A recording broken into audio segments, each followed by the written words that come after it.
Sabéis estos 750.000 millones que iban a ser un hito, etcétera, pero que en un principio hay dos países que lo han negado, ¿verdad? Que se han negado y que están bloqueando el proceso, como lo sabéis, ¿no? Son Polonia y Hungría, ¿verdad? Sabéis que las razones, obviamente, es que ellos no son del todo democráticos, vamos a decirlo así claramente, es decir, el gobierno nombra jueces, por ejemplo, y, por ejemplo, entre otras de las cosas, sobre todo en el caso de Hungría, pues habla de que lo que tiene que haber es una familia de padre y madre, una familia bondadosa, etcétera, hasta el final de la vida, ¿no? Bien, sabéis lo que ha ocurrido recientemente, ¿no? Es decir, en el Parlamento Europeo, en Bruselas, ayer o anteayer, una cosa de estas, en una fiesta, en un principio gay, fue pillado uno de los fundadores de este partido que está proclamando la familia tradicional y todas estas cosas, ¿no? Fijaros, permitidme que lo compare con otro tema que ha ocurrido también recientemente, ¿no? El famoso tema de Trump, que sigue insistiendo en que se ha cometido una injusticia y cosas de esas, ¿no? Y fijaros, ocurrió el otro día una conferencia de prensa que me podréis decir que es una tontería, ¿no? Pero en esa conferencia de prensa, de alguna forma, Giuliani, que era un poco un señor muy apreciado, era el alcalde de Nueva York cuando fue el 11S, ¿sabéis? Se le llegó a ser muy, muy popular, se le llegó a apreciar un poco como el alcalde de Estados Unidos, etcétera, ¿no? Pero luego este Giuliani ha evolucionado, pues ha sido un poco el tramposo que ayudaba a Trump a hacer sus trampas, ¿verdad? Y en este caso, fijaros que fue una cosa que podéis decir es una tontería, ¿no? Es decir, que cuando estaba dando la enésima rueda de prensa, en la cual estaba diciendo que Trump, pues a los votos que Trump había ganado las elecciones, como bien sabéis, se le cayó el tinte del pelo, ¿verdad? Sí. Fijaros, es un tema para mí muy curioso, en el sentido de juntar estas dos cosas, porque fijaros qué tontería, permitirme que os diga que lo del Fidesz, el que sea gay, es su problema y tal, en un principio es una tontería, pero fijaros estos dos datos, simplemente percepciones, cómo han quitado la legitimidad a esto. Han quitado la legitimidad claramente a Estados Unidos, a Trump, ya con las cosas que estaba haciendo, que encima de todas las mentiras que se están diciendo, encima salga el tema de lo del pelo, fue una cosa. Y bueno, eso lo veremos, pero yo creo que la postura de Polonia, de Hungría, a raíz de esta, perdóname que lo diga tontería, porque al fin y al cabo es una cosa personal, ¿no? Sinceramente ahora soy más positivo frente a lo que pueda ocurrir con esos 750.000 millones, etcétera, que sabéis que está bloqueado por la postura de bloqueo de estos dos países, ¿no? De hecho, el de Fidesz dice que si ha sido la CIA o que si ha sido algún gobierno extranjero, puede ser, quizás, no lo sé, pero desde luego fijaros que puede tener una implicación política muy importante. Si esto de alguna forma facilita que finalmente Hungría y Polonia estén de acuerdo, acepten el tema de los fondos, fijaros qué buena noticia sería por una tontería al final. ¿De acuerdo? Venga, pues vamos a seguir, ya estás, venga. Vale, bueno, cuidado. Venga, bien, venga, vamos a hacer esto en un principio, vamos a hacer el examen, como os dije, bueno, pues eso, dentro de 2 semanas, ¿vale? Y vamos a hablar, venga, este es el primer tema de la posguerra. Ya dejamos 1945, vamos a hablar obviamente de la paz, ¿de acuerdo? Aunque por supuesto empezamos en 1945. Venga, ¿y cómo podemos empezar? Con la idea de Fontana, de que lo llama el siglo americano, ¿de acuerdo? Fijaros, es bonito cuando habla de estas cosas, y el primer día de clase estuvimos hablando un poco de cómo la Segunda Guerra Mundial, que al fin y al cabo se podría decir que es el acontecimiento principal del siglo XX, y la Segunda Guerra Mundial, que puede marcar un antes y un después en la historia de la humanidad, fijaros que en ese sentido se le tiene menos en cuenta precisamente porque está entre medias de un siglo, ¿de acuerdo? Es decir, se le da más importancia de alguna forma a la primera, aunque se puede decir que es más la otra, pero de alguna forma siempre cuando estamos discriminando o dividiendo entre siglos, tendemos por supuesto a buscar lo que está más cerca del 00, ¿de acuerdo? Venga, pues vamos a ver entonces qué es lo que está diciendo claramente Fontana sobre este siglo americano. Bien, ¿qué podemos decir? Venga, fijaros, lo pongo como título, ¿no? Que Estados Unidos se desaísla. Estados Unidos era un país que quería estar aislado, al final, acabó la Primera Guerra Mundial, se volvió a aislar completamente y solamente a última hora, por decirlo de alguna forma, en 1940, a raíz de la reelección del presidente Roosevelt, de alguna forma Estados Unidos se abrió al mundo y participó, obviamente porque veía que si ganaba Hitler en toda Europa, las iba a pasar mal. También por cuestiones estratégicas, por ejemplo, era importante, será consciente que con la importancia de la aviación no te puedes aislar por muchos kilómetros de océano que tengas a los dos lados. ¿De acuerdo? Venga, entonces, primera idea muy clara, Estados Unidos se pone como líder del mundo. ¿Qué podríamos decir? Permitidme una cuestión. ¿Qué es eso de ser líder del mundo?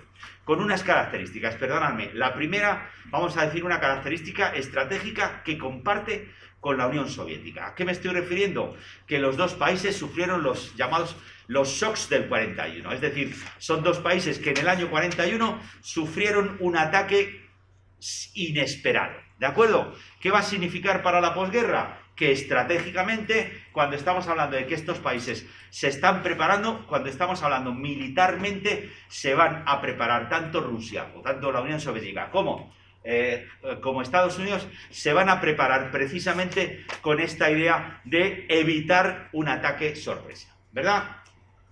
Pero vamos a decir, perdonadme, un segundo punto, y este ya es de alguna forma psicológico, me estoy refiriendo a la novedad, es decir, de repente los Estados Unidos pasan a ser el gran país, el gran líder del mundo.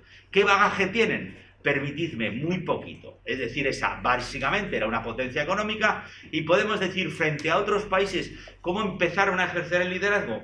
Pues hombre, históricamente España fue ganando batallas, poquito a poco fueron ganando ese liderazgo, ¿no? Francia igual, Inglaterra poco a poco, Estados Unidos, permitidme que lo diga así, de repente, ¿de acuerdo? Entonces vamos a decir, perdonadme que lo diga, poco preparado. En ese sentido, claro, ya de alguna forma podríamos decir algo parecido de la Unión Soviética, no sé exactamente, pero en el caso de Estados Unidos, vamos a decir que claramente le vino de repente el liderazgo, ¿vale? Venga, ¿qué más cosas podemos decir? Pues hombre, obviamente lo tuvieron en cuenta los Estados Unidos, fijaros, dices que tenemos el 6,5% de población y tenemos el 50% de los recursos mundiales. Bien, ¿qué es esto? Vamos a decirlo claramente, es una anomalía. Estados Unidos, pues ante el resto del mundo que se estaba en guerra, que estaba mucho más dañado por las bombas, obviamente Estados Unidos tenía una situación de alguna forma excepcional que obviamente progresivamente fue perdiendo ese 50%, ¿verdad? Aquí está la estadística de lo que significó el Producto Nacional Bruto de Estados Unidos con respecto al Producto Nacional Bruto del mundo. Obviamente un momento crítico en el cual, como veis, tiene este punto, incluso llega al 40%, ¿de acuerdo? Entonces estamos viendo claramente que Estados Unidos estuvo en una posición anómala y que después baja, ¿vale? Aquí, fijaros, dice 50, no es exactamente. Venga, siguiente. ¿Qué podemos decir más de Estados Unidos? Venga, una cosa muy clara y no nos olvidemos. Se dice mucho eso de que la historia no tiene alumnos, ¿verdad? Lo dice Gramsci. Hay muchas cosas de que como que nunca sirve la historia. Bueno. Eso de alguna forma es muy bonito de decir, pero sí que es verdad que en algunas ocasiones la historia sirve y de mucho. Porque si hay una cosa, por ejemplo, perdóname, en Historia de España, si hay una cosa que se tuvo claro en el 75 ante la muerte de Franco, es que había que evitar el 36, ¿verdad? Evitar una nueva guerra civil. Y si hubo una cosa clara que se tuvo en 1945 es que había que evitar los mismos errores de la Primera Guerra Mundial. ¿De acuerdo? ¿Qué podemos decir aquí claramente? Que por parte de Estados Unidos básicamente, pero también otros países, Estados Unidos hizo, quizás exagero, pero creo que no, pero se hicieron cientos de informes de cómo va a ser el mundo de posguerra. ¿De acuerdo? Que luego se descabalaron con el tema de la Unión Soviética, etc. Bien, en parte sí, pero no os olvidéis que sí que es verdad que se tuvo la idea de evitar claramente los errores de la primera.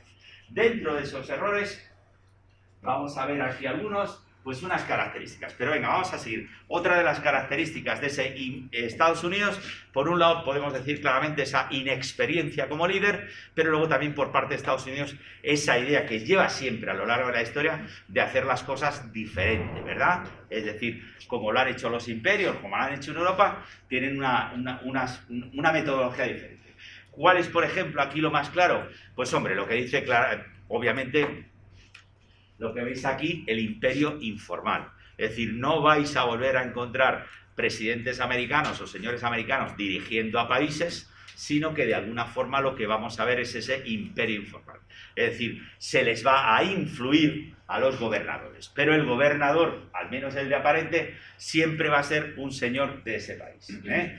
Por supuesto, tampoco es lo único. Por ejemplo, los británicos también tenían los llamados residentes británicos, en el cual igual el Maharajá era el que gobernaba, pero el residente británico era de alguna forma el que le aconsejaba al Maharajá que tomara una serie de decisiones, sobre todo cuando eran en relación con el imperio británico. ¿De acuerdo? Bien, lo último que habla, obviamente, es la idea del mundo libre, ¿verdad? Es decir, esa caracterización de nosotros como mundo libre frente a los demás. ¿Vale? Venga. Vamos a la conferencia de Yalta. La conferencia de Yalta es en febrero, si no me equivoco mal. En febrero, en la cual, bueno, podemos hablar de varias cosas. Obviamente una de ellas claramente es la división de Alemania, en esos cuatro ejércitos que iban atacando, con la, más o menos hasta donde llegara el territorio, con la excepción de la capital, la cual capital, aunque efectivamente la conquistaron los soldados de la Unión Soviética, esa capital quedaba también dividida en 4 partes. ¿De acuerdo? Entonces, como veis, la Alemania del Este, que llegó más allá de Berlín, de alguna forma había que dejar paso precisamente a ese Berlín, porque se habían comprometido desde un primer momento en que iba a ser de 4 países. ¿Vale? Bien, podemos hablar, básicamente podemos decir eso. Polonia le interesaba mucho a Stalin, como es obvio, es un país fronterizo y no podía permitir que el gobierno provisional que está en Londres que pasara a gobierno, ¿verdad? Bien, ¿qué más podemos decir? Bueno, pues una serie de cuestiones muy interesantes. Primero, venga, Roosevelt tenía muy claro que no podía hacer una nueva sociedad de naciones con los errores de la primera. ¿A qué me estoy refiriendo? Se iba a fundar la ONU y tenía que ser lo más amplia posible. Luego, ante las reticencias por parte de la Unión Soviética, señores, insistió precisamente en que esas Naciones Unidas, este nuevo nombre, tenía que ser claramente con la participación de la Unión Soviética también, y bueno, pues en un futuro también habría neutrales, que luego empezaron también, en un principio solamente para entrar en la conferencia de San Francisco, solamente participaron los que habían ganado al eje, pero luego integraron a los neutrales y, por supuesto, bueno, en un futuro también a los demás, ¿vale? Bien, entonces vemos claramente que mientras que la idea de Roosevelt era una idea, digamos, nacional, de ponerse en el centro de Estados Unidos, de ese liderazgo de Estados Unidos frente al resto del mundo, en el caso de Stalin de alguna forma era diferente. Stalin, vamos a decirlo claramente, que era comunista. Eso es una obviedad, ¿vale? Pero ¿qué me estoy refiriendo? Con esa ideología comunista basada en la idea del progreso.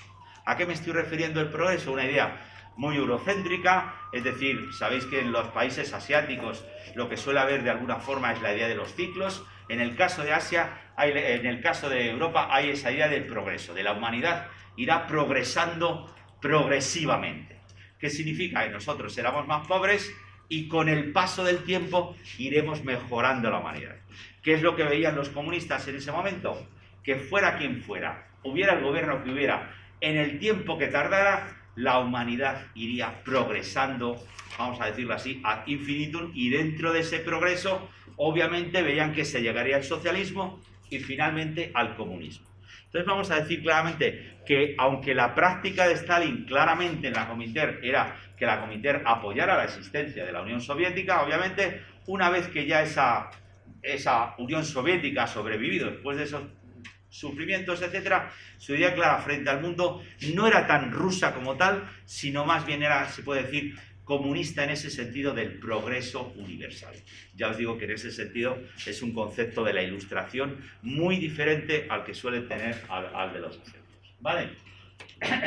Bien, podemos decir eso. Venga, otro de los cambios que se pueden decir de esta nueva organización internacional, pues hombre, uno de los problemas que habíamos dicho de la Sociedad de Naciones era la dificultad para tomar decisiones, ¿verdad? Venga, ¿cuál es la característica que van a poner en la sociedad, en las Naciones Unidas como característica? Pues venga, un Consejo de Seguridad en el cual va a haber 15 miembros, de los cuales 10 van a ser rotatorios y va a haber 5 que van a ser permanentes, ¿eh? Y esos 5 son los que van a tener ese poder de veto, ¿de acuerdo? Obviamente con esto no se mejora y, como bien sabéis, las Naciones Unidas han estado bloqueadas en buena parte por esta idea, pero sí que podemos decir que sí que se le quiso dotar de una mejor capacidad, digamos, de actuar, ¿verdad? Y lo último que me podéis decir claramente, y que es una obviedad, es dónde estaba la Sociedad de Naciones. En Ginebra, en Suiza, en el centro de Europa. ¿Qué dificultad había para llegar a Suiza, verdad? Es decir, se puede decir que la Sociedad de Naciones, uno de los problemas era claramente que era eurocéntrica, europea, ¿verdad? ¿Qué es lo que vamos a hacer? Venga, vamos a convertir esa Sociedad de Naciones, va a estar en un sitio, permitirme que lo diga, bien comunicado. Y cuando digo bien comunicado es por mar, ¿de acuerdo? ¿A qué me estoy refiriendo? Que la primera asamblea, por decirlo de alguna forma, de la Sociedad de Naciones, ¿dónde va a ser? Primero en el Pacífico, en San Francisco, que fijaros que se acaba de celebrar los 75 años, primero en el Pacífico, el 25 de abril es la conferencia de San Francisco, la conferencia inaugural, y luego va a pasar a tener su edificio permanente, ¿cómo se llama?, en Nueva York, ¿verdad?, en el otro océano. Pero sobre todo vamos a tener cuenta claramente que esta nueva Sociedad de Naciones va a tener claramente una vocación universal realmente, ¿vale? No solamente imperial, ¿vale? Seguimos, venga. Dentro de esto que os he dicho, de esta planificación del futuro de la humanidad, ¿no? Venga, una de ellas muy clara es la planificación económica, ¿verdad? En la planificación económica, ¿de qué estábamos hablando aquí? Fijaros, hubo un congreso en el cual juntaron, vamos a decir, a las cabezas más brillantes representantes de una serie de países en el estado de Massachusetts, en Bretton Woods, ¿verdad? En el cual estaba también pues, los mejores especialistas, en el cual estuvieron planificando el futuro económico, ¿de acuerdo? Es decir, vamos a plantear un futuro económico mejor coordinado y sobre todo, es decir, por supuesto, previendo también la posibilidad de crisis económicas, ¿no? Que era un poco el problema del anterior. ¿Y a qué me estoy refiriendo? Venga, con dos bancos de negocios, con dos bancos que de alguna forma van a prestar a los países cuando tengan dificultades. ¿A cuál me estoy refiriendo? Al Fondo Monetario Internacional y al que actualmente se llama el Banco Mundial, que antes tenía otro nombre. Bien, ¿qué estamos diciendo estos dos bancos? Que cada uno va a tener un director de un continente. Primero el Fondo Monetario Internacional va a ser europeo y el del Banco Mundial va a ser siempre americano. No, para que quitaran los nombres de los bancos. Están ahí. Vale, ¿qué podemos decir? Fijaros, que esto es una cosa de hace 75 años y que sigue en la actualidad. No sé si sabéis que hace unos años hubo este famoso problema con Dominique Strauss-Kahn, el director del Fondo Monetario Internacional, que iba por ahí persiguiendo mujeres, etcétera, y finalmente tuvo que dimitir. ¿Qué es lo que dijeron el resto de participantes del Fondo Monetario Internacional? Oiga ustedes, que también el caso de Rodrigo Rato había dimitido al poco tiempo. Ahora tenemos esto. Oiga, no necesariamente tiene que ser un europeo, ¿no os parece? ¿Qué es lo que dijeron? No. Es decir, la directora actual del Fondo Monetario Internacional, ¿quién es? Una mujer, en este caso pusieron una mujer, pero efectivamente europea, Christine Lagarde, ¿de acuerdo? En el Banco Mundial sigue siendo un americano, ¿de acuerdo? ¿Qué estamos diciendo? Que las instituciones de posguerra que se hicieron, estas instituciones, digamos, dominando Occidente, de alguna forma siguen teniendo unas características que expresan eso, aunque, por ejemplo, en el Fondo Monetario Internacional los países que prestan, los europeos son relativamente pocos, ¿de acuerdo? Bien, ¿qué más podemos decir? La libertad de los mares, tenemos claro aquí, podemos decir otra cosa básica, ¿no? Es decir, el dólar como la reserva, ¿de acuerdo? El dólar como la divisa mundial.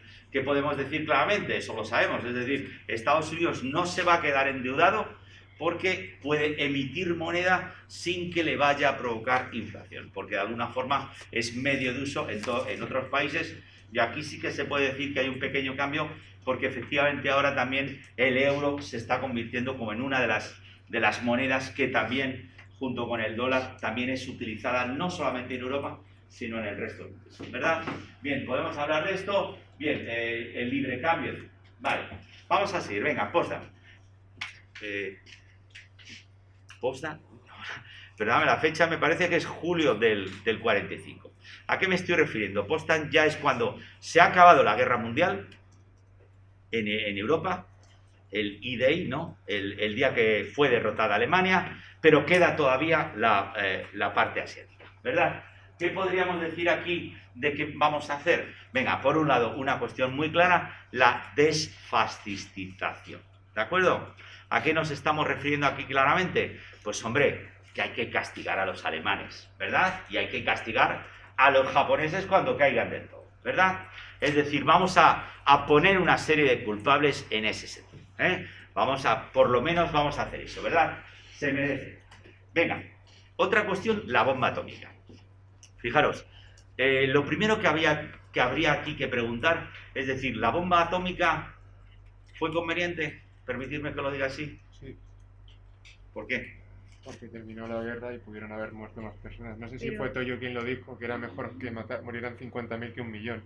Fíjate, yo solo cogí de los investigadores asiáticos, de coreanos, te lo dicen coreanos, te lo dicen otra gente. Dices que gracias a la bomba atómica,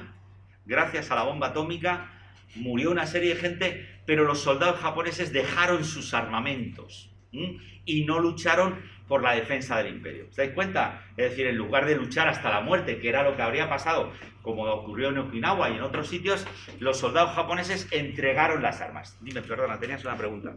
No, que no se habían rendido ya antes del... No, todavía no. En julio. Fue el 15 de agosto, el 15 de agosto fue la rendición. Las bombas fueron el 6 y el 9 de agosto. ¿De acuerdo? Hiroshima y Nagasaki. Bien, ¿a qué me estoy refiriendo entonces? Venga, permitidme que os diga que una bomba atómica pudo haber ahorrado vidas humanas, con todo lo triste que es y yo lo comprendo, ¿no? Pero ahora hay que preguntarse, ¿2 bombas atómicas pudieron haber ahorrado tanta gente? ¿Qué es lo que se puede decir de la segunda bomba atómica? Que es de un material diferente, ¿de acuerdo? ¿Qué es lo que se puede decir? Que aquí se puede decir prácticamente que la utilización de esa segunda bomba atómica, más que salvar vidas a humanos o más que haber ahorrado vidas humanas, lo que se puede decir es que se habían gastado mucho dinero preparando la bomba atómica, investigando, había costado muchos esfuerzos, álamo gordo, y obviamente había 2 formas de que explotara la bomba, y efectivamente quizás se podría decir que una de las razones a la hora de explotar la segunda bomba atómica es que era de un material diferente, explotaba de forma diferente y había que saber exactamente cómo había. ¿De acuerdo? Venga, perdonadme que diga estas cosas, comprendo que es muy doloroso y sobre todo para los japoneses, eso es obvio. Pero también hay que pensar en el resto de la gente, y eso ya os digo, eso lo dicen mucho los asiáticos, ¿verdad? Coreanos, chinos, en el sentido de que gracias a eso dejaron de los japoneses luchar, ¿vale? También habría que decir que, bueno, si hubieran entrado los americanos en Kyushu, como se decía, habría habido más, ¿vale?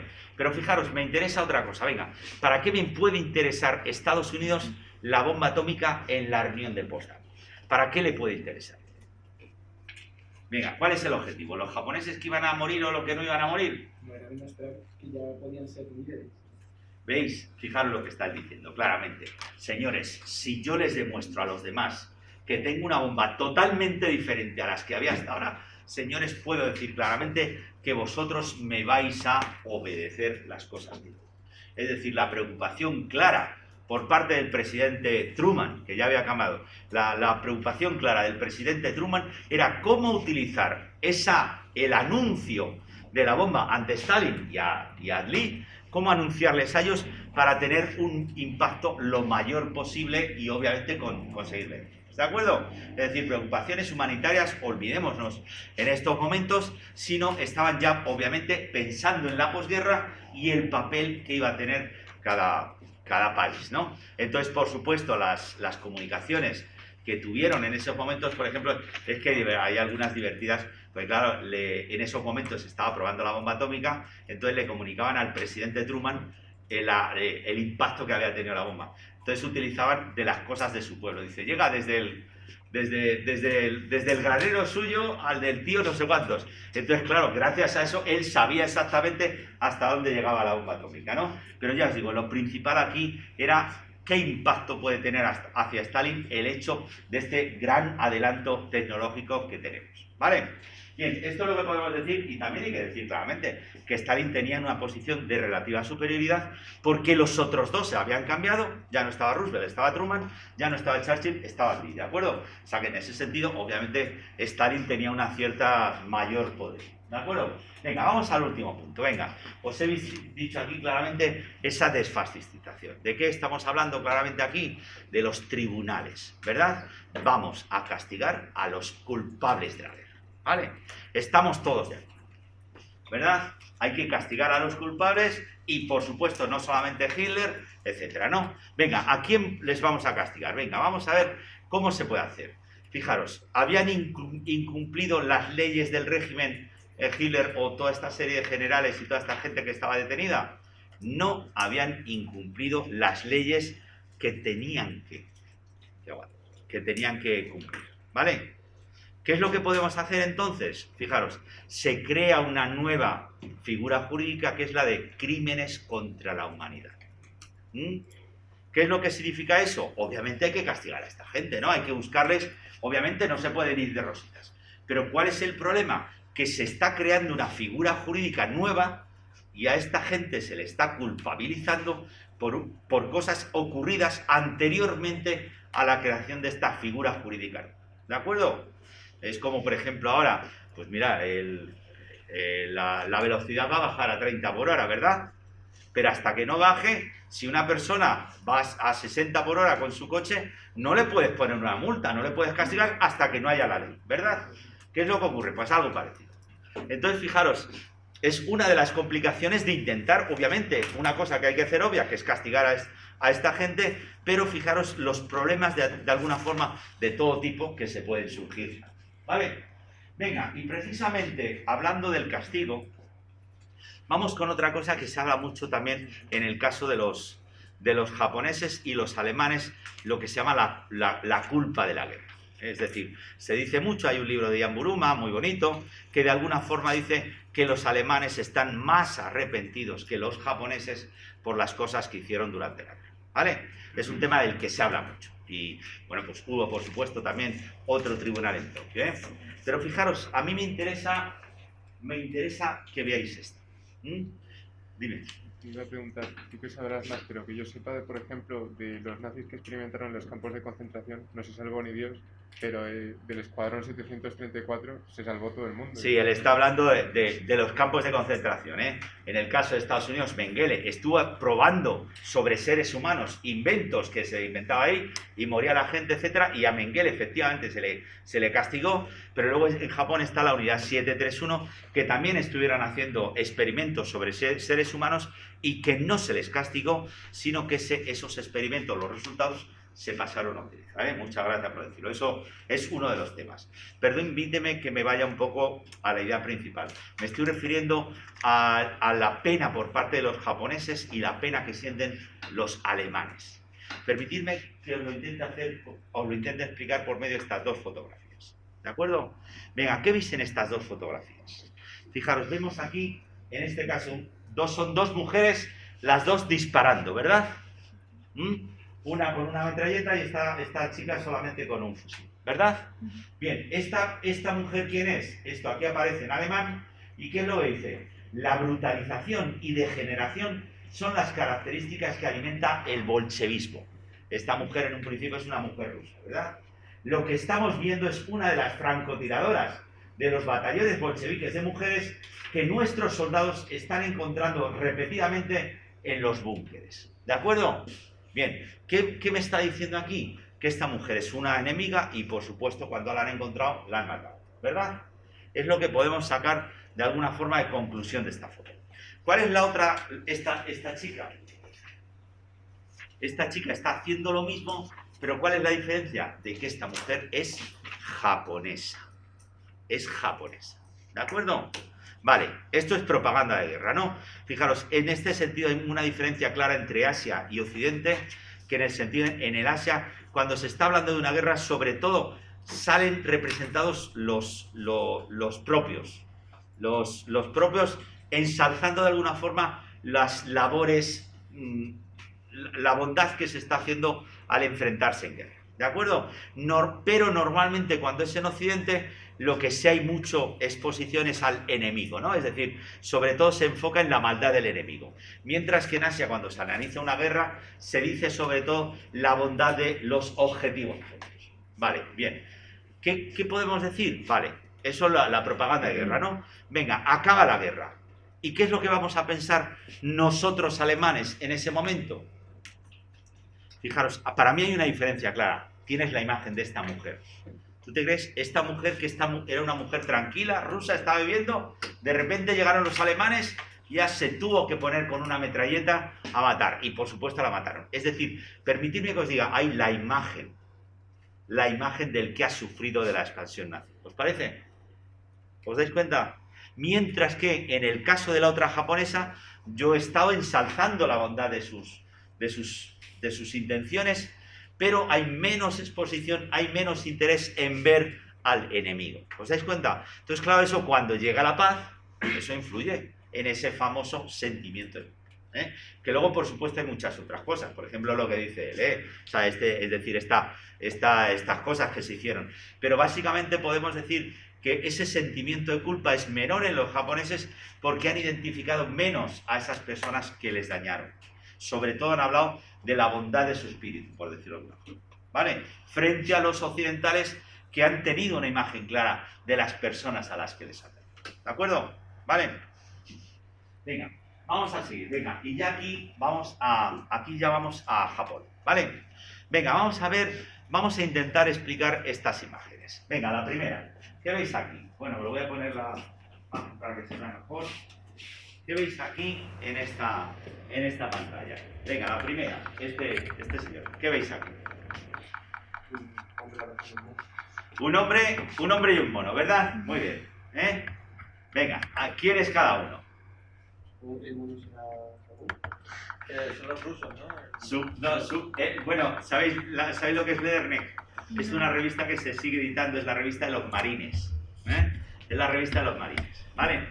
Entonces, venga, ¿qué vemos aquí? En este momento vemos un hombre y un mono, ¿verdad? Luego me vuelo que hay racismo por aquí, ¿os parece? ¿Quién puede ser ese mono? Obviamente, en un principio es el japonés, ¿verdad? ¿Cómo le estoy retratando al soldado japonés? Con un mono. ¿Cómo más vemos que es el soldado japonés? Pequeño, Como indefenso, ¿no? Indefenso, ¿qué más? Malhumorado. Malhumorado, ¿por qué? Porque ha sido derrotado, ¿no? Y luego dices, claro, indefenso, pero es porque le han pegado, ¿verdad? Es decir, podemos ver a ese soldado japonés que de alguna forma está aquí malhumorado, pequeñito, defenso. ¿Y quién es el otro? Pues, ¿cómo le vemos? Un señor, un marine, ¿verdad? ¿Cómo está? Contento, ¿verdad? Incluso se le puede ver la nariz un poquillo así, o sea, incluso podrías decir que se ha bebido algo, ¿verdad?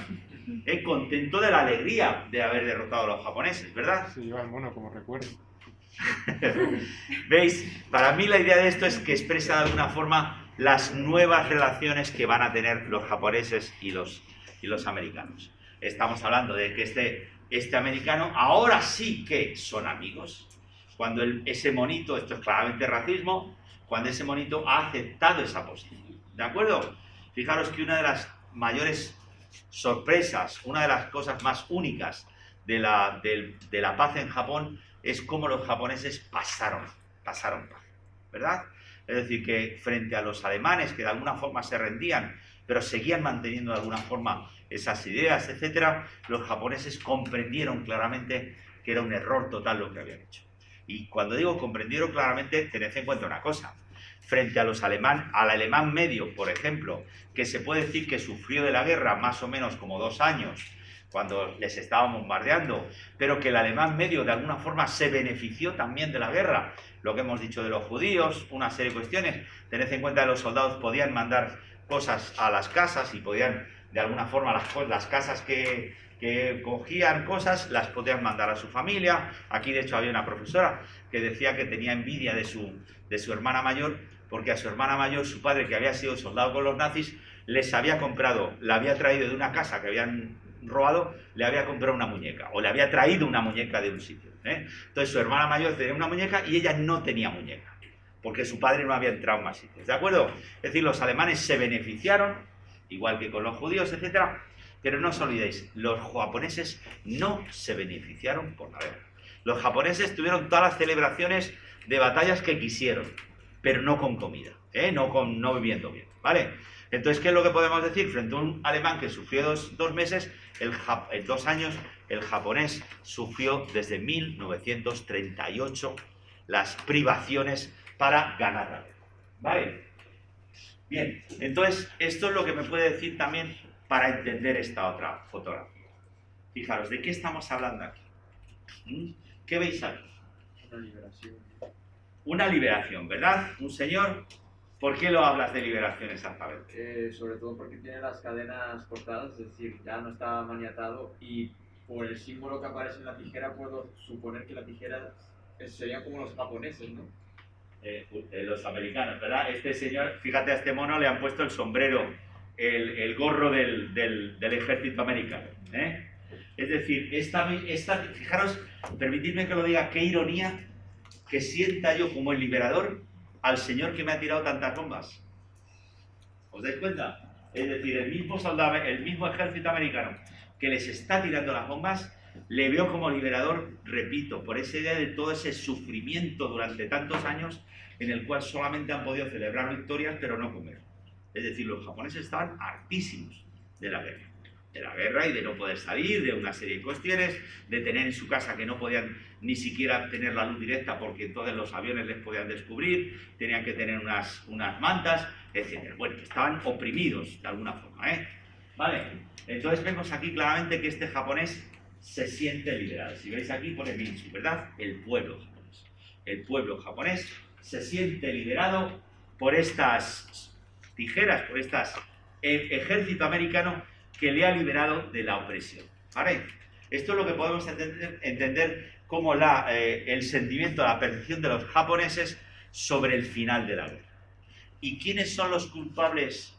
¿Quiénes son los culpables de esos tantos años de sufrimiento? ¿Quiénes son estos señores? Déjate, los japoneses estaban todo el tiempo viviendo con las armas. No, olvídate de relaciones internacionales. Los japoneses estaban en Japón, ¿eh? ¿De quién? Japoneses. El culpable es un japonés. Los chinos. La URSS. No, estáis tanto internacional. Que el japonés solamente tenía contacto con japoneses, la gran mayoría, ¿eh? ¿A quién estamos viendo aquí? ¿Quiénes son los culpables, señores? Venga, ¿quién es este? Obviamente el militar japonés. El militar japonés. ¿Y quién es este?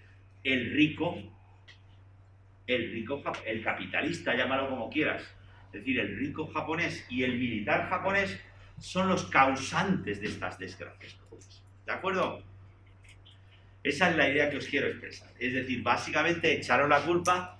¿Quién les había tenido tanto tiempo sin poder comer? Pues obviamente decisiones del ejército japonés y decisiones de ese régimen que podrías decir oligárquico, llámalo como quieras, de los propios japoneses. ¿Vale?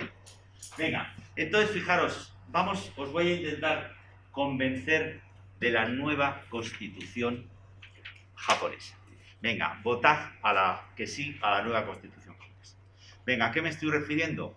A que se hace una nueva constitución y hay carteles para vender esa nueva constitución. Venga, para mí son muy bonitos porque expresan el antes y el después. ¿De acuerdo? Entonces, hacen 4 situaciones, hay 8 viñetas, son 4 situaciones, Ima y Zen, Ima, ¿no? Antes y ahora. Venga, las vamos a ver las 4 situaciones de cómo se puede expresar ese nuevo Japón, de qué es lo que se vende con la Constitución. Venga, ¿qué vemos en la primera? Bueno, aquí, perdóname, que pone Yakunin, ¿no? ¿Qué es el Yakunin? Bueno, los chinos, no sé si vosotros lo entendéis. El funcionario, ¿eh? ¿Cómo era el funcionario antes? Pues mira, le tienes aquí sentado sobre una tarima, y ¿qué hace la gente normal? Pues le tiene que agachar y pedirle a ver si por favor te puede aceptar. ¿Cuál es la situación antes? ¿Cuál es la situación ahora? Pues hombre, un funcionario en una mesa de un despacho recibiendo solicitudes y dándolas o lo que sea, es decir, tramitando solicitudes, como cualquier cosa. ¿De acuerdo? Esto es democracia, que la administración funcione no en función del antojo del funcionario, sino de su obligación, ¿verdad? Entonces están hablando aquí, pues simplemente le vas pidiendo, la gente le va pidiendo cosas y punto. Venga, segundo punto de cómo cambia Japón. Fijaros, por un lado, ¿qué estamos viendo aquí? ¿Qué estamos viendo aquí? No eran todos iguales. Venga, justo. Venga, el primero, el que tiene la tarima más grande que pone aquí abajo. El tenno, el emperador, ¿verdad? Luego, ¿qué vemos aquí? El marido. ¿Qué vemos aquí más debajo? El hombre.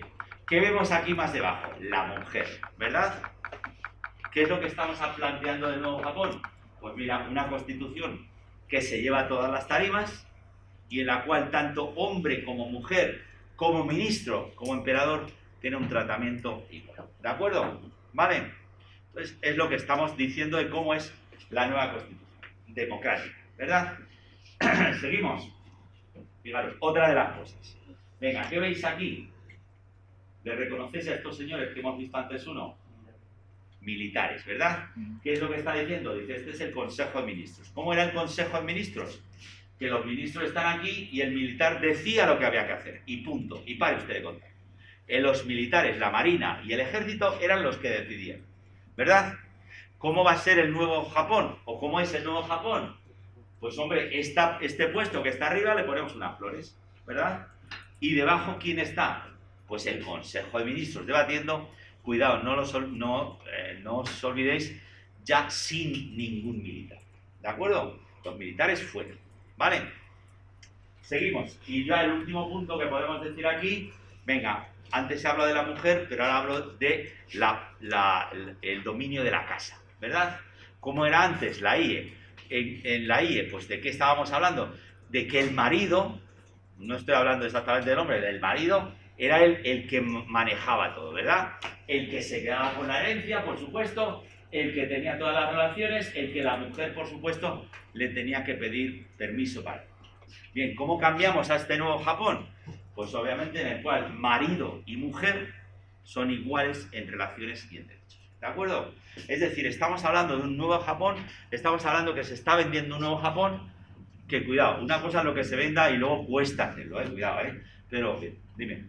Como en la tercera foto se puede ver también militares. ¿Perdón? Como en la tercera foto podemos ver también ya militares. Sí, en un principio los militares dejaron de existir, luego pasaron a ver, pero es unas fuerzas de autodefensa. Es decir, los militares, en un principio a todos los militares se quedaron sin trabajo, ¿vale? Japón fue como, por ejemplo, aquí en España con lo de la desmilitarización, que ya no puede...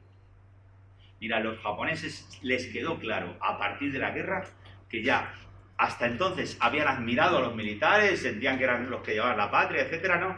Y a partir de 1945 no quieren oír hablar para nada del militarismo como tal. Eso que quede claro. Otra cosa es que, bueno, ahora hay problemas, etcétera, ¿no? Pero sí que es verdad que, por experiencia propia, sí una de las cosas cambió a partir del 45 es que ya no quiero militares. ¿Vale? Dime, perdona. Y a esta constitución ayudó a Estados Unidos, ¿no? Sí, está de alguna forma cuidado. La redactó Estados Unidos, pero se presentó como una constitución hecha por los propios japoneses, ¿sí? Eso es muy típico por parte de Estados Unidos, ¿vale? Venga, bien, entonces, bueno, nada, esto simplemente lo pongo para que veáis cómo se subraya. Como en Japón se escribe vertical, se subraya de alguna forma verticalmente, y luego cuando quieres ver algo importante, pues lo que haces es el ideograma, el kanji, de alguna forma le pones un círculo, ¿vale? Venga, y ya último sobre Japón, pues hombre, es una cosa que de alguna forma repite a esto, ¿verdad?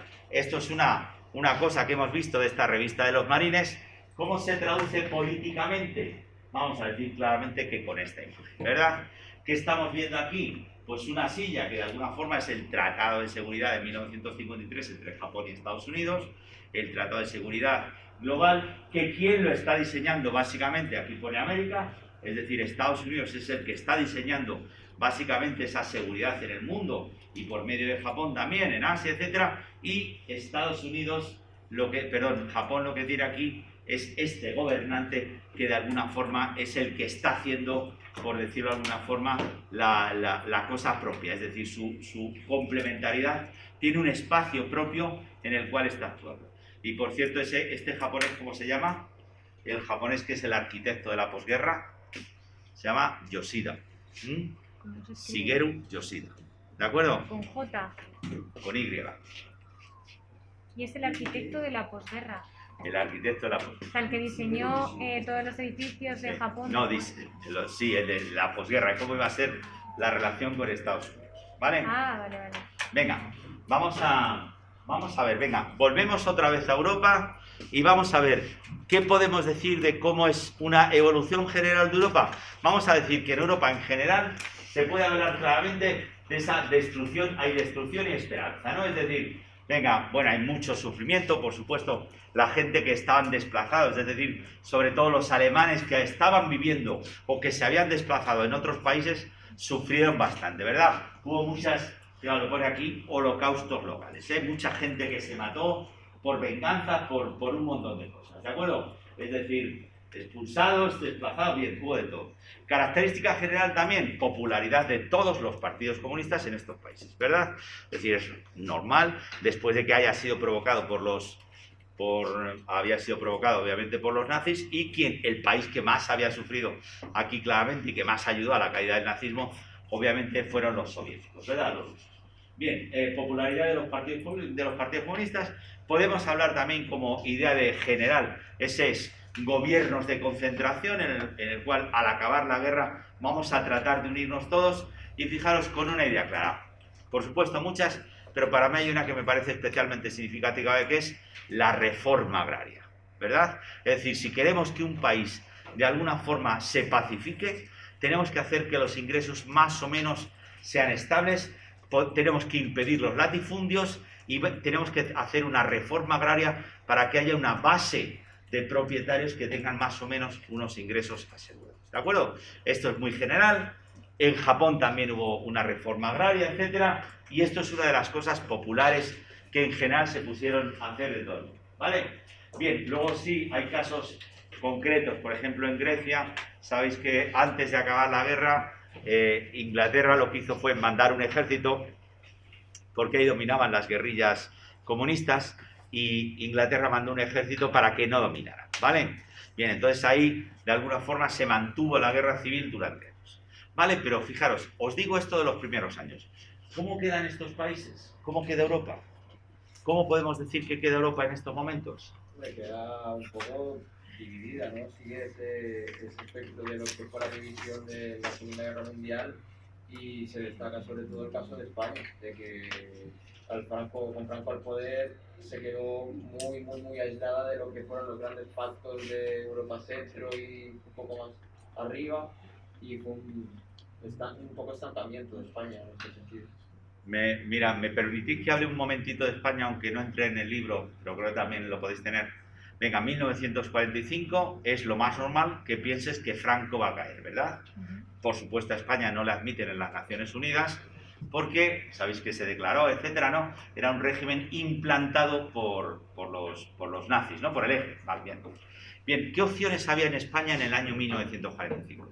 Venga, vamos a decir claramente que hay dos opciones alternativas a Franco. ¿A cuáles me estoy refiriendo? La monarquía, Don Juan, ¿verdad?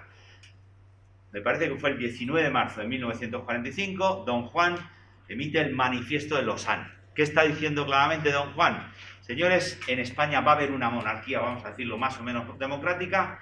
Luego pido a la gente que colabore conmigo y que deje de colaborar con el régimen de Franco. ¿Vale? ¿Os parece bien, no? ¿Quién es la única persona que deja de colaborar con Franco y que dimite? El padre de la duquesa de Alba, que había sido embajador en Londres, y que efectivamente ante este manifiesto el duque de Alba deja de trabajar. Pero vamos a decirlo claro, es la única persona que dentro del régimen de Franco dimite, por decirlo claro, ¿vale? Luego, permitirme que lo digo, no tiene éxito, ¿eh? ¿Cuál es la otra opción? El Partido Comunista, ¿verdad? Una guerrilla, ¿verdad? Efectivamente. El Partido Comunista invade la guerrilla una parte de España. Aquí estamos hablando del Valle de Arán, en los Pirineos. Aparte que había ya guerrilleros españoles, sobre todo por la geografía española, hay claramente una invasión del Partido Comunista con la idea de hacer un territorio liberado, vamos a llamarlo así, y progresivamente expandirlo. señores, de nuevo vamos a decir claramente que fracaso. ¿De acuerdo? Entonces, ¿qué es lo que podemos decir? Que ante el fracaso o la incapacidad o la imposibilidad de que surjan estos regímenes, ¿quién se mantiene? Pues hombre, un Franco que, por supuesto, en esos momentos, por ejemplo, deja de obligar a alzar la mano, empieza, por ejemplo, permite a García Lorca, fijaros que lo habían matado, etcétera. Es decir, que por supuesto que da una serie de pasos de acercamiento. ¿De acuerdo? Entonces la orden que dio dice, vamos, unidad y aguantar. Y efectivamente aguantar. ¿Vale? Bien, esto hablando de España. Pero vamos, iba yo con el resto de Europa, ¿no? Fijaros que os he dicho cosas generales de toda Europa, pero este mapa es diferente. Venga, ¿en qué depende en que tú pases a estar en la zona rosa o en la zona verde? Venga, básicamente vamos a decirlo, bases militares. Bases militares. Si tú tienes bases militares soviéticas, ya puede tener el Partido Comunista ser muy débil, que finalmente pasarás a estar en el ámbito soviético, ¿verdad? Si tú tienes otras bases, básicamente vas a pasar a estar en el mundo. ¿De acuerdo? Es decir, la raya que divide aquí es, vamos a decirlo claramente, hasta dónde llegan unos ejércitos y hasta dónde llegan los otros. ¿Excepciones aquí que podemos decir? Cuando en los 50 Estados Unidos empezó a poner bases en España, ¿sería eso? Justo. España está en este lado. ¿Os dais cuenta? En España se ponen bases. ¿De acuerdo? Muchas gracias. Venga, excepciones aquí, frente a esta raya de donde llegan un ejército y el otro. Obviamente Suiza, ¿verdad? También tenemos aquí, claro, Finlandia, que nunca pudo ser, por ejemplo, de la OTAN, etcétera. Pero hay un caso importante. Austria. Austria se decide que no va a pertenecer ni a un bando ni al otro, porque va a ser el lugar donde se van a tener lugar las conversaciones entre los unos y los otros. ¿De acuerdo? Por ejemplo, Salzburgo, las conversaciones en Salzburgo es un lugar esencial precisamente donde se van a poder juntar los soviéticos y los del mundo, vamos a llamarlos. ¿Vale? ¿De acuerdo? Bien, venga, más excepciones a esta norma. Colores diferentes. ¿Qué más colores diferentes vamos a ver? Yugoslavia. Venga, perdón, es Yugoslavia y Albania. Albania, ¿eh? ¿Qué podemos decir de estos dos países? Cuidado, van a ser partidos comunistas, van a ser regímenes socialistas, pero con una diferencia, de que los líderes comunistas han tomado el poder en estos países y no dependen de Moscú. ¿De quiénes estamos hablando? Claramente, Josip Broz Tito y por otro lado Enver Hoxha. Pues no pasa nada, no lo pregunto, ¿eh? No pasa nada. No. Vale, de acuerdo. Venga, ¿qué podemos decir? Venga, Estados Unidos también habla de alguna forma de que hay una serie de huelgas, que hay un descontento, que de alguna forma es comprensible después de la guerra, etcétera. ¿Vale? Entonces sí que es verdad que hay de alguna forma muchas huelgas y también hay una victoria del Partido Republicano en las midterm, en las elecciones entremedias en 1946, con lo cual el Partido Republicano por primera vez vuelve a tener el apoyo de las dos cámaras, claramente, y a partir de aquí bloquea la acción del gobierno del presidente Truman y, por ejemplo, se intentaba hacer una sanidad más amplia y esa fue una de las cosas que se hizo. ¿Vale? Pasamos, venga, vamos a pasar a ver el resto de los países. Venga, vamos a pasar a Asia. Venga, ¿qué podemos decir de está hablando de las independencias de los países asiáticos, ¿verdad? Venga, permitidme que me vuelva al tiempo de la guerra para tratar de explicar. Venga, ¿de qué país estoy hablando aquí? ¿De qué país? ¿Qué veis aquí? En este caso. Venga, ¿de qué país estamos hablando? ¿Qué es lo que estáis viendo? Justo, dos señores están estrechándose la mano, ¿verdad? Japón, por la bandera del... Justo, a este le tienes identificado, ¿verdad? Este señor es japonés. ¿Qué más identificamos? ¿La mujer del fondo de dónde es? Supongo que por Europa y eso será alemana. Alemana, ahí. Austriaca. Holanda. ¿De qué país estamos hablando entonces? Si esta señora es holandesa, estamos hablando de Indonesia, el lugar donde tenía la colonización, las Indias Orientales holandesas, ¿verdad? Esto es Holanda. Entonces, ¿qué es lo que está diciendo aquí? Fijaros, ¿qué estáis viendo? Un señor japonés se está dando la mano con otro señor, obviamente indonesio, y echando de alguna forma se está yendo la señora holandesa. Venga, ¿qué es lo que está transmitiendo este cartel de propaganda? Está aquí, bueno, ese sol, por aquí, Kyoiken, ¿no? La esfera de coprosperidad del Asia Oriental. Es decir, como yo japonés soy próspero, vosotros os unís conmigo y también vais a ser prósperos. ¿De acuerdo? ¿De qué estamos hablando aquí claramente? Un pacto de amistad, ¿verdad? De este señor que, fijaros, ¿no os parece que aquí hay racismo? Sí. Sí. El japonés, ¿cómo se pinta? Muy grande, Más grande Se ve bien vestido. y blanco y bien vestido. ¿Y el indonesio cómo se llama? Bueno, esta cosa, esto si vais a Indonesia lo vais a llevar puesto todo el día, Esto es la vestimenta típica en Indonesia, ¿de acuerdo? Es decir, este señor que es morenito y bajito le está agradeciendo al japonés lo bien. ¿Por qué? ¿Qué es lo que le está agradeciendo de alguna forma? Podéis ver, pues esa luz, esa civilización que le está dando ese sol japonés frente al candil de la holandesa, que fíjate que ya está prácticamente acá. ¿De acuerdo? Entendemos esto, ¿verdad? Fijaros, pues esta propaganda de posguerra, esta propaganda durante la guerra, me interesa a mí también para ver de alguna forma, para entender la posguerra. ¿Por qué? Porque cuando este señor japonés se va, vuelve esta señora holandesa, ¿verdad? Dice, venga, ay, qué malo era el japonés, que ha matado mucha gente, qué malo era el japonés, anda. Venga, vamos a volver otra vez a la situación anterior. ¿Y qué dice el japonés? ¿Qué dice el indonesio? Que no.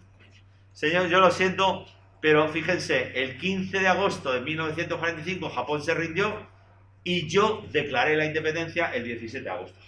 ¿De acuerdo? Es decir, eso de que vamos a volver al periodo anterior, ya no lo acepto. ¿De acuerdo? ¿Qué tenemos que hacer aquí? Violencia. ¿De acuerdo? Vale. Entonces vemos claramente que ocurre esto y de alguna forma podemos ver en el resto de los países que ese sentimiento de independencia ya es definitivo y en Asia, ya os dije, se crea el Asia de las naciones en lo cual los varios países se van formando, ¿verdad? Y lo mismo que había ocurrido en Europa con la Primera Guerra Mundial ocurre en Asia con la Segunda, el Asia de las naciones. Venga. O sea, pero ¿eso es como una organización o algo? ¿O es algo como simbólico? ¿El qué? El Asia de las Naciones. ¿Es algo No, es lo que simbólico? existe, es decir, Indonesia se crea ese año. Indonesia, Vietnam también, se crea también Camboya, se crea Laos, se crea Tailandia con las fronteras actuales. Es decir, esos países que antes formaban parte de imperios, el imperio desaparece y surge la nación. ¿De acuerdo? Igual que antes, por ejemplo, el imperio austrohúngaro había desaparecido y pasan a crearse Hungría, pasa a crearse Bulgaria, etc. ¿De acuerdo? Vale, gracias por la pregunta. Muy bien. Vale, bien, entonces, ¿qué vemos aquí? Venga, el caso inglés. Perdónenme que lo diga así, Inglaterra de alguna forma se escaquea. Vamos a decir que Inglaterra ya ha vivido mucho, ya sabe mucho lo que está pasando, sabe claramente su debilidad. Entonces, ¿qué es lo que hace? Es, vale, darles la independencia lo antes posible. Darles la independencia lo antes posible a estos países. ¿Por qué? Por supuesto, para perder lo menos posible. Y cuando os digo darles la independencia lo antes posible, os acordáis que con el fascismo se estaba hablando de que había un partido del Congreso, ¿verdad? Un partido nacional que era el que unificaba a todos los indios.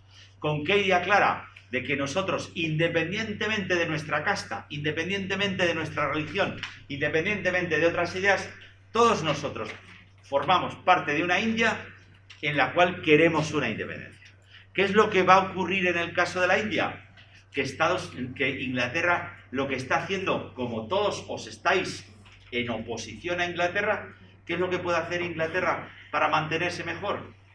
Provocar las disputas internas. Entonces Inglaterra lo que había provocado es las disputas entre los árabes, los musulmanes y los hindúes. Es decir, estuvo provocando las tensiones étnicas, con lo cual, ¿qué es lo que ocurre finalmente? Que en lugar de esa palingenesia, es decir, en lugar de ese renacimiento nacional, en lugar de independizarse esa India, que era el sueño de Gandhi, de los líderes indios, lo que se independizan son dos países diferentes. Es decir, por un lado India y por otro lado el Pakistán, que es un país creado del momento. Pakistán es de Punjab. El Istán es de... Bueno, es decir, he cogido varios territorios, es una invención como tal, y pasan a dividirse según si eres musulmán, te independizas de Pakistán, y si eres hindú, eres de la India, ¿de acuerdo? Es decir, ese sueño de crear una patria unificada se va al carajo. En parte se puede, por supuesto, culpar a Inglaterra de que lo que quiere de alguna forma es evitar problemas, ¿eh? Se crean dos países, Pakistán con dos partes, el Pakistán oriental y el Pakistán occidental, que pasa a ser luego Bangladesh, ¿vale? Bien, entonces fijaros, es que esta era la situación de la India antes. ¿Os dais cuenta como que había un montón de territorios? Por ejemplo, este territorio eran los que había dominio directo del gobierno británico. Luego aquí, por ejemplo, había maharajas. Por ejemplo, la zona de... por ejemplo, era un sultán, en medio de una zona donde era básicamente hindú. Es decir, había muchos problemas, había mucha diversidad. ¿Y qué es lo que va a tener que intentar el gobierno de la India? De alguna forma unificar. Es decir, ese sueño de una India unificada nunca se produce, ¿vale? En parte por esa influencia del fascismo, ¿vale? Bien, Indochina. Indochina, ¿qué ocurre? Vamos a decir que algo parecido. Es decir, si los indonesios se independizan el 17 de agosto, los vietnamitas se independizan el 2 de septiembre. ¿De acuerdo?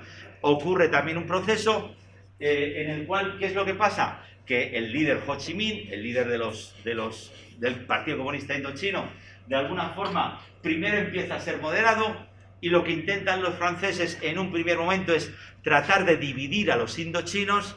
Y entonces, ¿qué es lo que hacen? Dividen todo este territorio en 5 territorios diferentes. Por un lado, la parte de Tonkin, la parte de Annan, luego la parte del sur, y luego, por ejemplo, dar la independencia también con los, ¿cómo se llama? Con los camboyanos y con los camboyanos y los laosianos, ¿verdad? Es decir, de alguna forma vuelve a intentar que entre los territorios se dividan entre ellos, ¿vale? Venga, ¿qué ocurre en el caso de Vietnam? Hay la mayor sorpresa, la mayor derrota por parte del ejército francés. ¿A qué me estoy refiriendo? Como había una gran capacidad del Partido Comunista, de las guerrillas del Partido Comunista, y en el caso de Francia, quienes les apoyaban eran por un lado los camboyanos, pero luego también la gente de las tierras altas, los franceses hicieron una fortaleza. Dice, venga, vamos a tener un sitio seguro para nosotros, y a partir de aquí, aunque nos ataquen, va a estar seguro, y a partir de aquí iremos expandiéndonos cuando sean los mejores momentos.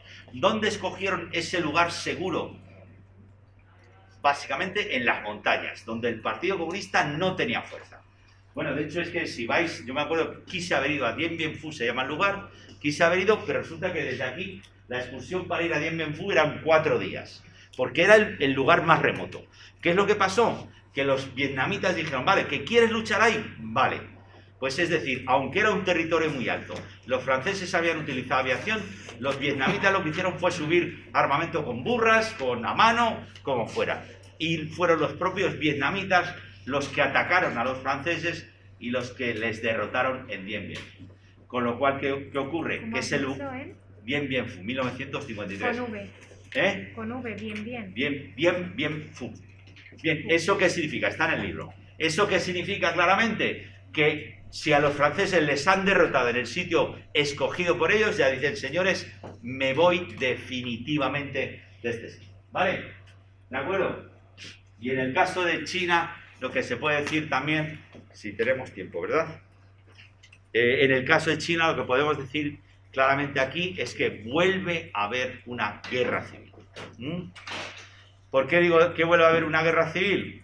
Porque ya la había antes, la que había entre los comunistas y los nacionalistas, que de alguna forma se había detenido, se podría decir, esa guerra civil se había detenido cuando habían entrado los japoneses, pero en cuanto se van los japoneses, bueno, pues entonces vuelven a luchar. Primero hay unas posibilidades de paz. Fijaros, el general Marshall. El general Marshall estuvo en la India intentando precisamente que hicieran una paz los comunistas y los nacionalistas. Luego ya se fue a Europa a hacer el plan Marshall, ¿no? Intentó, etcétera, pero al final no le salió. ¿Qué significa eso? Que finalmente no hay la paz, y luego finalmente, ¿qué va ocurriendo? Que se puede decir que el régimen nacionalista, el Partido Nacionalista Chino se va desintegrando y va teniendo cada vez menos efectividad militar, frente a unos comunistas que efectivamente cada vez van ganando progresivamente batallas, aunque no tenían los recursos que tenían los otros. ¿De acuerdo? ¿Qué significa esto? Que a partir del año 47 se podría decir, si hasta entonces básicamente los nacionalistas de Chiang Kai-shek habían dominado el territorio chino, progresivamente van perdiendo batallas y progresivamente pasa a ser el Partido Comunista, que es mucho más uniformizado, mucho más ordenado, mucho más funcionando militarmente. Finalmente, una de las fechas que os podéis quedar es el 1 de octubre de 1949. Me estoy refiriendo a la fundación de la República Popular China. ¿De acuerdo? Esto es una de las... ¿Vale? ¿Qué es lo que empiezan a hacer? Bueno, fijaros que de alguna forma algo parecido a lo que estaban haciendo los demás, es decir, la reforma agraria. Lo que pasa, luego empiezan a hacer más cosas que ya las veremos en otro momento. Venga, rápidamente, dime. La URSS no ayudó a los comunistas, ¿no? Políticamente, pero no era el, Sí, no pero era no nada del proporcionó dinero. armas ni nada. Efectivamente, no les dio el armamento que les estaban dando. Pero Estados Unidos sí ayudó a los nacionalistas. Sí, mucho. A los nacionalistas, ¿vale? Entonces aquí se puede decir que es sobre todo una victoria de Mao y sobre todo una derrota de los nacionalistas, ¿vale? Venga, pasamos a África. Bueno, perdón, al Oriente Medio. Vamos a pasar, venga, Palestina. Señores, Palestina en un principio podía tener una independencia, pero hay vamos a decirlo claramente, un favoritismo, etcétera. Se puede decir que los palestinos no consiguen tener esa tierra prometida porque de alguna forma se les ha prometido a los israelíes y tienen esa famosa fecha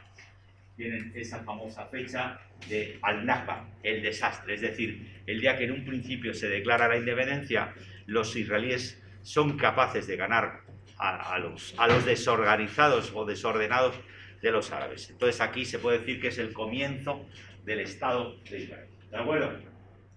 Venga, pero fijaros, también hay un caso importante en España.